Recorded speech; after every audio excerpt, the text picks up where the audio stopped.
Nais ng aming kamahalan na muling itatag ang awtoridad ng Jade Emperor at protektahan ang dangal ng langit.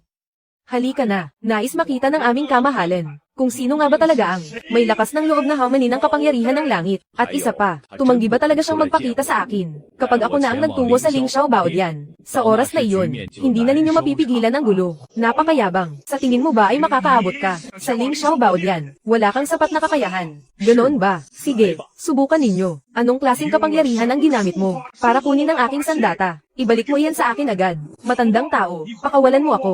Lalabanan kita sa isang patas na duelo. Huwag lang ikaw. Kahit ang buong puwersa ng langit, pagsama-samahin man, ay hindi uobra sa akin. Umalis na kayo. Gusto ko lang na si Zhang Yuren ay lumabas at harapin ako. Ayaw niyo pa ring umalis. Dahil ayaw ninyong lumisan. Sumugod na kayong lahat, nang sa ganoon ay masubukan ko kung hanggang saan ang inyong galing. Ano? Hindi pa rin ba kayo sumusuko? Gusto niyo pa bang sumubok? Matandang tao, hayaan mong ako ang tumapos sa iyo. Naglakas loob kang guluhin ang langit. Ngayon ay oras na para mamatay ka. Ang lakas na ito ay parang laro lamang. Pagbati sa Jade Emperor, natalo ang mga immortal. Ay pakilos ang lahat, dakpin ang taong iyan. Akala nyo ba ay madaling apihin ang langit? Ako ay magbubulay-bulay. Huwag nyo akong iistorbohin. Masusunod, nandito na ang lahat. Mabuti na rin iyon, sabay-sabay na kayong sumugod. Para hindi na isa-isa ang pagdating ninyo. Matandang tao, masyado kang mapangahas. Ito lang ba? Hindi pa rin kayo sapat.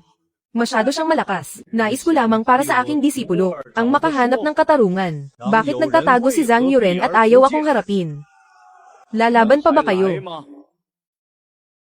Ang pasaway na unggoy ay nanggulo sa palasyo. Hindi ba siya dapat parusahan ng matindi? Ikaw ay isang talunan lamang sa aking mga kamay. Hindi pa kumikilos ang apat na emperador. Sigurado ka bang wala kang katapat? Kung ganoon, tawagin ninyo ang apat na emperador dito. Lapastangan. Hindi mo maaaring gawing palaruan ang langit. Narito na ang tatlo pang dakilang pinuno. Dumating na sila. Bakit hindi pa rin nagpapakita si Zhang Yuren? Talaga bang hindi mo alam kung paano isulat ang salitang kamatayan? Kaming tatlo ay sapat na para tapusin ka. Ang talunin ng milyon-milyong kawal ng langit ay tunay na kahanga-hanga. Bakit hindi ka nagbibigay pugay sa harap ko? Magbibigay pugay sa iyo. Pagkatapos lamang ng tatlong purong Diyos, saka lamang darating ang inyong pagkakataon. Dahil alam mo na pala, bakit nangangahas ka pang pagpugayin kami? Mas mataas ang aking katayuan kaysa sa inyo. Kahit sila Hong Jun at Nuwa ang dumating, kailangan pa rin nilang maging magalang. Ganoon ba? Kung gayon, nais kong subukan ang iyong galing, kaibigan. Mag-ingat ka, kaibigan. Hamak na laro lamang iyan. Hindi man lang dapat banggitin. Hindi pa nakikipaglaban ang tatlong purong Diyos. Hindi ko alam kung gaano talaga sila kalakas. Ang apat na dakilang pinuno, walang kwenta. Napakayabang mo. Matandang tao, ngayong araw ay matitikman mo ang aming lakas. Sino pa ang nariyan? Hanggat hindi ko nakukuha ang katarungan para sa aking alagad, hindi ako aalis ngayong araw. Narito rin ako, ang dakilang pinuno ng palasyo ng Gochen. At ako rin, ang pinuno ng timog na si Changsheng. Hindi namin hahayaang guluhin mo ang langit. Sa aming pagsanib puwersa, tanging ang tatlong purong Diyos lamang ang makakaharang. Wala kang laban sa amin. Kung gayon, panoorin ninyo ako.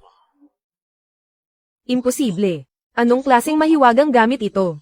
Ang bat-elyang ito ay kayang maglaman ng lahat ng bagay. Hindi mahirap na isilid ang mundong ito. Tingnan mo ang aking pinakamalakas na sandata. Ang tatlong buhay ng lahat ng bagay. Ang gininto ang banga ng langit. Mavesak ka. Dapat kang mag-ingat. Maganda ang sandatang ito. Mabuti pang kunin ko na lang ito. Tamang-tama para iregalo sa aking alagad. Hindi maaari. Ang aking pinakamalakas na sandata. Sinabi ko na sa inyo, hindi ninyo ako katapat.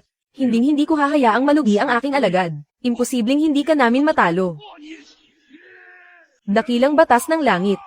Sining ng pagbalot sa langit, bilis, magulat kay Jade Emperor. Ginamit na ng apat na dakilang pinuno ang kanilang pinakamataas na kapangyarihan. Hindi nga nagkamali, sila ang apat na dakilang pinuno. Ang lakas nila ay higit pa kay Rulay. Para hindi na tayo magkautang na loob sa mga taga-bundok Lingshan.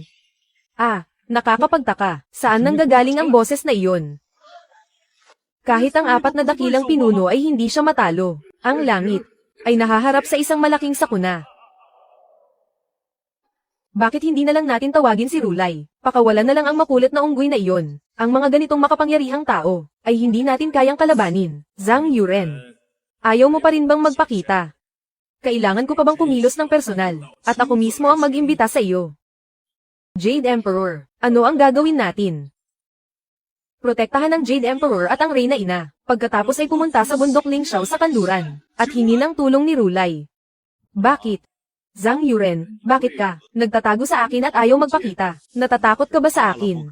Napakalakas ng loob mo, Zhang Yuren. Alam kong taglay mo ang enerhiya ng dragon na nagpoprotekta sa iyong katawan. At ang swerte ng langit na sumasa iyo. Hindi lang iyon. Hawak mo rin ang selyo ng pagpako sa langit at ang tore ng Hautian, mga sagradong kayamanan. Kung matatalo mo ako, aalis na ako rito agad. Ngunit kung ikaw ang matatalo, hihingi ka ng paumanhin sa akin. At pakakawalan mo ang aking disipulo. Ano sa tingin mo? Lapastangan. Pinamumunuan ng aming kamahalan ang 3 mundo at 6 na landas.